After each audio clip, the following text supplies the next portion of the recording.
साथियों, आज हम भोरमदेव क्षेत्र में छेरकी महल मंदिर के प्रांगण में स्थित हैं। पीछे में आपको छेरकी महल दिखाई पड़ रहा होगा। आज मैं जिस बात की चर्चा करना चाहता हूं वो है भोरमदेव मंदिर का नामकरण। यद्यपि हम छेरकी महल प्रांगण में है, फिर भी जो भोरमदेव का मुख्य मंदिर है यहाँ से वो उत्तर में लगभग 1 किलोमीटर पे है। तो उस भोरमदेव मंदिर के नामकरण के बारे में जो चर्चाएं रही है विद्वानों के बीच, उसके बारे में थोड़ा सा हम चर्चा करेंगे। देखिए, भोरमदेव में यदि हम नाम को पहले यदि उसका हम ऐतिहासिक परिप्रेक्ष्य देखें, डॉक्यूमेंटेशन में क्या रहा है, तो भोरमदेव के बारे में सबसे पहले लिखित साक्ष्य यदि कहे तो जेन्स्किन 1825 में जेन्स्किन ने जो छत्तीसगढ़ क्षेत्र के शिलालेखों की सूची दी है उसमें भोरमदेव का जिक्र किया है और उन्होंने उसको भैरम देव लिखा है, BHYRAM, भैरम देव। जाहिर है ये भोरम का ही एक भैरम उच्चारण के कारण, ब्रिटिश उच्चारण के कारण ऐसा हुआ होगा। कनिंघम 1881-82 में इसको बूरम देव BURAM या बोरम देव BORAM कहते हैं। चीजम JW चीजम 1868-69 में इसे बूरम देव BOORAM और चार्ल्स ग्रांट 1867 में इसे बूरम देव भी कहते हैं। तो इससे देखिए, भैरम देव, बूरम देव, बोरम देव, ये 3 नाम आ रहे हैं। इसके अलावा यदि हम 1858 का बाबू देवाराम कायस्थ का जो पांडुलिपि हमारे पास उपलब्ध है, जो पांडुलिपि हमारे पास उपलब्ध है रमेंद्रनाथ मिश्र जी ने जिनको संपादित किया है, उसमें भी इस भोरमदेव शब्द का प्रयोग हुआ है 1858 में। और हमारे पास 1898 की एक पांडुलिपि है, उसमें भी भोरमदेव कहा है। यानी भोरमदेव शब्द भी 1858 से मिल रहा है। 1825 में भी भैरमदेव उसी का रूप है।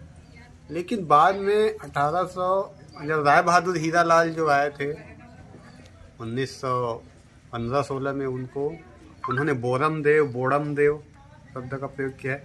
1960 में संतलाल कटारे भी इनको बोरमदेव, बोड़मदेव शब्द का प्रयोग मिलता है। यानी हमको 2 नाम निकल के आ रही है। भोरमदेव भी काफ़ी समय से चल रहा है और बोरमदेव, बोड़मदेव।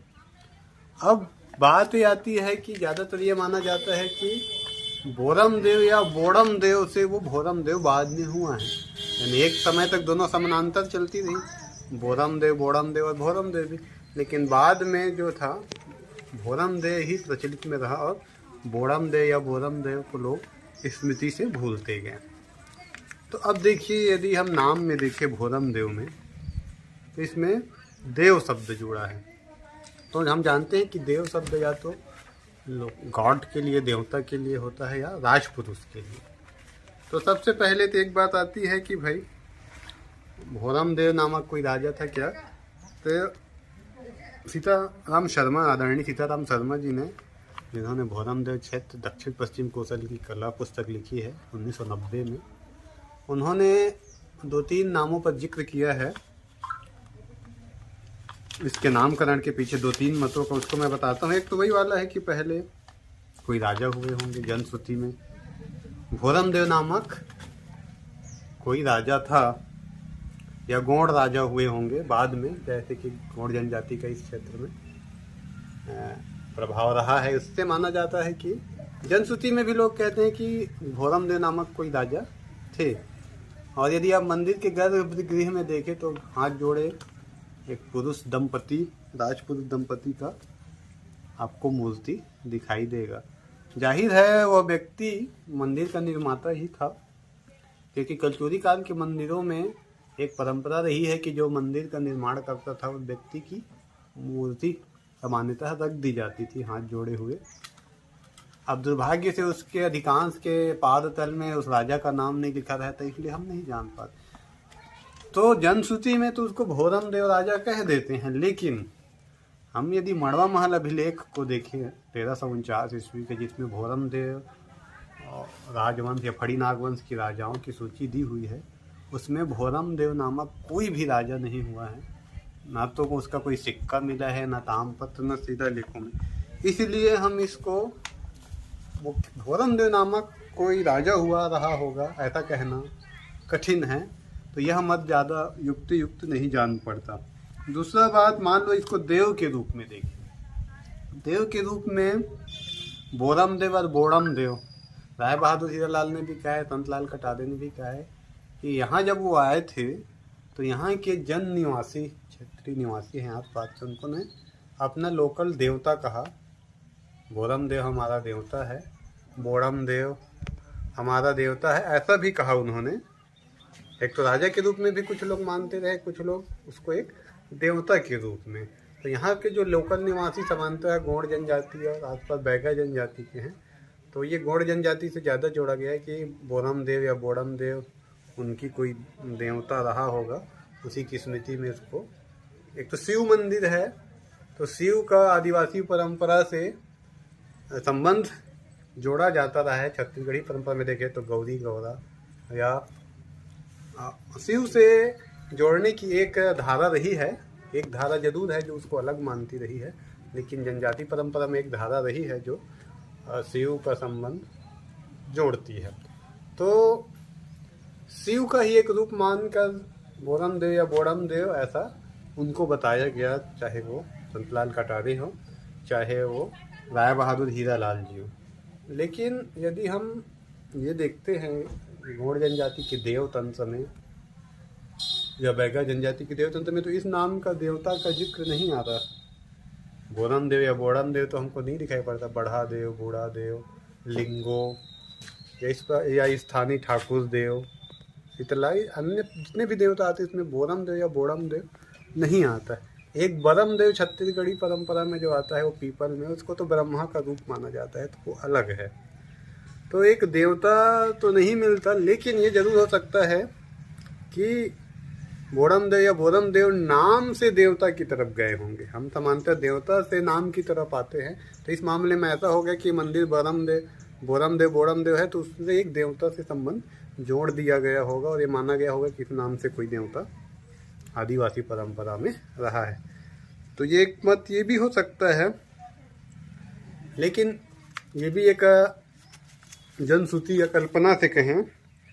और देखिए, एक सीताराम शर्मा जी ने एक और मत दिया है अपनी किताब में कि बोरम देव या बोड़म देव, जो बाद में बोरम देव हुआ होगा, उसको उन्होंने कलचुरी नरेश ब्रह्मदेव का अब्रह्म भी माना है।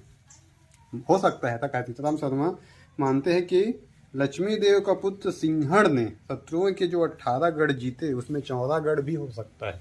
यानी चौरा मतलब, यद्यपि चौरागढ़ के नाम से ज़्यादा ये क्षेत्र चर्चित नहीं है।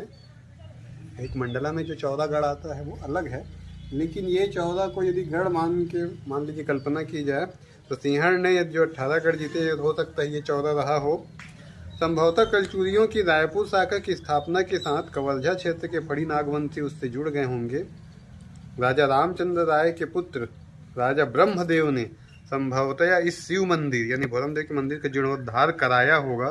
तदनु ब्रह्मदेव का अपभ्रंशी बोरम देव या बोड़म देव होते हुए बोरम देव हुआ होगा, सीताराम जी मानते हैं। तो रायपुर की कलचुरी शाखा जो थी, उसमें यदि हरि ब्रह्मदेव का जिक्र यदि इसमें आया है, तो उनका कार्यकाल 1400 से 1420 के बीच अधिक पड़ता है, यानी 15वीं शताब्दी। और 15वीं शताब्दी के उत्तरार्ध में ही हमको ऐसा लगता है कि भोरम देव मंदिर का पतन हुआ है। 1349 में रामचंद्र देव का जिक्र आता है, उसके बाद के और कोई राजाओं के जिक्र नहीं मिलते। तो ब्रह्मदेव राय से, ब्रह्मदेव से बोड़म देव ऐसा सीताराम जी मानते हैं। लेकिन ये एक मत है जिसको बहुत ज़्यादा कहा जाए युक्त नहीं माना गया। और इसके बाद जो मत देखते हैं, एक संतलाल कटारे ने 1960 में बोरम देव मंदिर का अध्ययन किया था और दक्षिणी दीवार अभिलेख को उन्होंने पाठ भी प्रस्तुत किया। संतलाल कटारे जी ने जब दक्षिणी दीवार अभिलेख का पाठ किया संवत 1608 यानी 1551 ईस्वी का, तब उसमें फड़ी नागवंशी के बाद के एक दूसरे वंश का पता चलता है। वो दक्षिण दीवार अभिलेख का पाठ यदि देखें तो ऐसा, यानी वो 1551 का है, तब तक फड़ी नागवंशियों को पतन हो गया। उसमें एक और एक वंश का पता चलता है। उस वंश में एक नाम, बहुत से राजाओं का नाम दिया है, लेकिन वो फड़ी नागवंश नहीं है, उसका जिक्र हमने अलग से वीडियो में किया है। उसमें एक नाम जरूर आता है, उसमें बाडम देव करके, वो जो अलग वंश है, उसमें भी रामचंद्र घाघू जी, वाडम देव उसका अलग से है, तो उसमें भी एक राजा वाडम देव का जिक्र आता है। और संतलाल कटारे मानते हैं कि ये वाडम देव से ही बाद में बोड़म हो के भोरम देव हुआ होगा।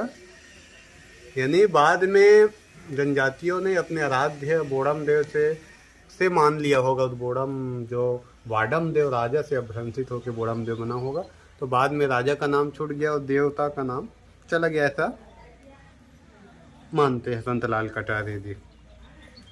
अब अभिलेखी साक्ष्यों में एक बात और आती है कि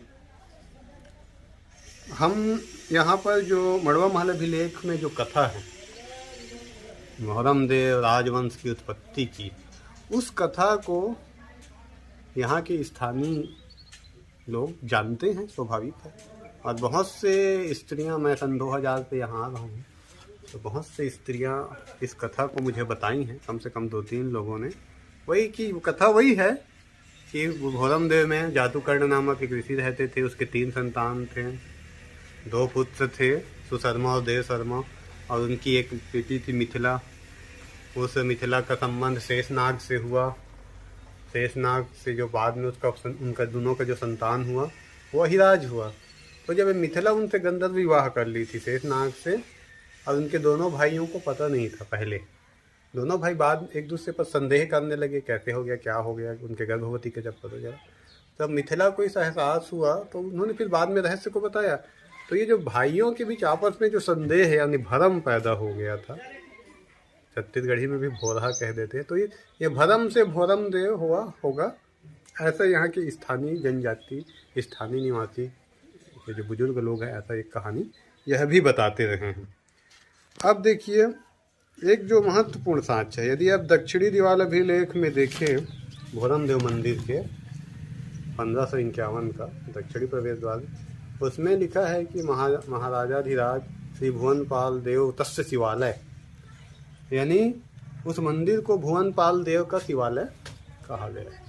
तो ये भुवनपाल देव बाद में भोरम देव हो गया होगा, ऐसी यह एक मत है जिसको बहुत लोग स्वीकार भी करते हैं। लेकिन एक बात इसमें जानना चाहिए कि दक्षिण दीवार मंदिर में जरूर भुवनपाल देव को मंदिर का निर्माता कहा है, लेकिन ये यहाँ संभवतः ये एक त्रुटिपूर्ण पाठ है। एक्चुअली मड़वा महल अभिलेख में यह जिक्र आता है कि महाराजा भुवनैकमल ने चतुरापुरी नामक किला बनाया, और उसके उत्तर में शिव मंदिर, विशाल शिव मंदिर और विशाल तालाब खुदवाए। तो अब चतुरापुरी कहाँ पे, यहाँ हमारे शेरकी महल बैठा हूँ, इसके जस्ट पश्चिम में मान लीजिए 1 किलोमीटर दूरी जो पहाड़ है उसके किनारे ही वो चतुरापुरी है, खुदाई धोना वाला। अब वहाँ से यदि आप उत्तर देखें तो देखिए मुख्य शिव मंदिर को ही इशारा करता है। ये हो गया पश्चिम में। अब वो चतुरापुरी पश्चिम में है, उसके उत्तर में कौन शिव मंदिर आएगा, स्वाभाविक है मुख्य शिव मंदिर। तो महाराजा भुवनैकमल ने चतुरापुरी के उत्तर में शिव मंदिर बनाया, तालाब खुदवाया। तो जो भुवनैकमल को ही निर्माता कहा गया है मड़वा महल अभिलेख में उस मंदिर का। अब वो बाद के पांडुलिपि जो भोरम देव की मिलती है उसमें इसको गलत पाठ करके भुवनपाल, यद्यपि भुवनपाल नामक राजा हुए हैं 8वें नंबर के शासक, लेकिन ये भुवनैकमल बहुत बाद के हैं, रामचंद्र से 4-5 पीढ़ी पहले के। तो ये भुवनपाल नहीं है, एक्चुअली मंदिर का निर्माता भुवनैकमल है। लेकिन ऐसा प्रतीत होता है कि जिस प्रकार बाद के पांडुलिपियों में भी त्रुटि हुआ, उसी प्रकार से दक्षिणी दीवार के में जो अभिलेख उत्कीर्ण करने वाले ने भी भुवनैकमल को भुवनपाल समझ के उत्कीर्ण किया है, क्योंकि 1551 बाद का भी है तो वो त्रुटिपूर्ण पाठ हो सकता है। तो मंदिर का नाम भुवनपाल से भोरमदेव हुआ, ये तो ठीक है, लेकिन एक्चुअली भुवनैकमल का गलत पाठ भुवनपाल हुआ, फिर भोरमदेव हुआ। तो ये इस मत को अधिक युक्तियुक्त माना जाता है लोगों के द्वारा, इतिहासकारों के बीच में। तो इस प्रकार से हमने देखा कि भोरमदेव के नामकरण के कई मत हैं और उसकी सभी का हमने आपके सामने जिक्र किया। और ये जो मैं पीछे बैठा हूँ वो छेरकी महल है। तो छेरकी महल का नाम भी काफ़ी पहले से पता चलता है। 1898 की मेरी पास एक पांडुलिपि है जो मेरे मित्र राजा राम हलवाई से मिला था, उसमें भी इसको छेरकी महल ही कहा गया, मंदिर छेरकी मंदिर। लेकिन जब कनिंघम 1880-81 में आया तो इनको नेमलेस टेम्पल का, यानी कोई नाम नहीं है। बहुत संभव है जो लोग कनिंघम को मिले रहे होंगे उन्होंने इसको कम नाम नहीं का बताया होगा कि छेरकी महल करके, हो सकता है किसी कारण से, या हो सकता है उस समय उतना ज़्यादा प्रचलित नहीं होगा। लेकिन 1898 में पांडुलिपि में है और 1881 से 1897 अधिक दूरी नहीं है, तो हमको लगता है कि छेरकी महल नाम उस समय तो प्रचलित तो रहा ही होगा। और यदि मड़वा महल का यदि हम नामकरण देखें तो मड़वा महल मंदिर तो साफ है, अभिलेखों में उसको रामेश्वर शिव मंदिर कहा है, लेकिन सामने का जो खुला मंडप है उसके कारण उसकी सादृश्यता विवाह के मंडप से है। वहाँ फड़ी नागवंशी राजाओं का विवाह भी होता है, था, ऐसा माना जाता है, इसलिए उसको मंडप से मड़वा, छत्तीसगढ़ी में मड़वा बोलते हैं। इस प्रकार से वह नाम लोक प्रसिद्ध हुआ। तो आज हम ये मंदिरों का या भोरमदेव के नामकरण के ऊपर चर्चा किए। तो आज के लिए बस इतना ही। मेरे साथ आदरणीय महेश आमदे सर ही रिकॉर्ड कर रहे थे। तो ये इधर जो मैं बताया कि जो है वो चौरागढ़ यहीं से लगभग आधे किलोमीटर पहाड़ के नीचे ही तक उदय धोना तालाब है, उसके उत्तर यानी इधर मुख्य शिव मंदिर है और ये छेरकी महल है और इसके पूर्व में मड़वा महल है। तो आज के लिए इतना ही, धन्यवाद।